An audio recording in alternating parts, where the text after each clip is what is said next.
What are your thoughts on AI being used to create new songs by mimicking deceased artists, such as Kurt Cobain or Amy Winehouse? Yeah. So you're the guy on this one. Yeah, so that's a very interesting question. So I think like on the one hand, there's the copyright issue. Where does the money go? Does it go to the estate and so forth? And like who controls the copyright and how that works? And I think I think AI needs to be like within the law on that, in a very kind of, I would say, strict way. You have to respect the deceased artist. On the other hand, I think it'd be pretty neat for an artist to be so kind of profoundly important that they become immortalized, and Amy Winehouse becomes the equivalent of a trumpet, or like she becomes an instrument that many people can use into the future. That would be like an amazing tribute to her, and then also like pretty exciting for creatives everywhere. So uh, I kind of hope that we find a way to do that in a way that's respectful and gives credit where credit is due. I think it'd be very bad if people just stole her voice and use it for things. So let me ask you the downside version of the question, the dystopian view, and this is sort of this idea that my friend the Lindy Man has, Paul Scalise, which is this idea of stuck culture. And so like in the observation basically is like in the movie industry, it's like there are basically no new movie stars, past a certain point. Like, right. That we just sit on the old ones. Yeah. Yeah. Well, like Tom Cruise, Tom Cruise is always the great example in this, right? Because like in the last, 2 years, he's had this amazing, these two amazing, huge movies, one in which he's a fighter pilot and the other in which he's like a secret agent.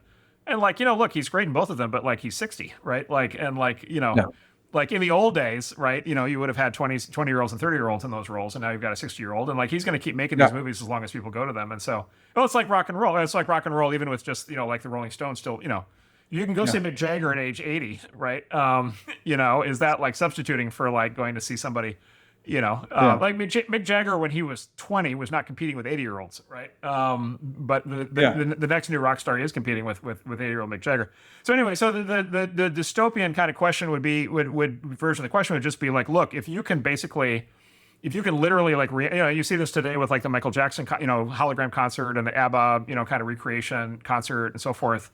Frank Sinatra, like if you can literally like reanimate through holograms and voice synthesis and 3D VR experiences and all these things, visuals with impeccable production quality, and you could have Frank Sinatra and Michael Jackson and ABBA for the next 100 years, with like enormous money and resources being put at kind of doing new creativity under their names and with their faces and likenesses and voices. Like, are you actually? Like, is that the end of creativity in music? Just because, like, at that point, it's just basically everything becomes a nostalgia act forever.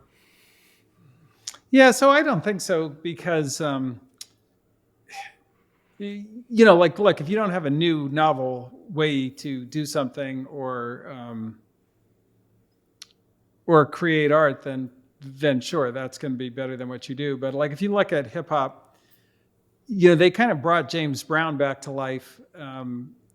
With samples, but the music was all new, and it created all kinds of new stars. And interestingly, they weren't even the James Brown records that were hits. They were all the stuff that he did kind of post his peak, ended up being the things that people wanted to kind of reuse in the samples. So it was both kind of a rebirth of a lot of the James Brown music that nobody had ever heard, and then it was a whole new class of music, a whole new art form. So I guess I would say, I think that this idea is kind of independent of the dead culture idea, which, and I would be like, I would definitely take a more positive view. I think it could be actually kind of exciting. A new postmodern artistic endeavor.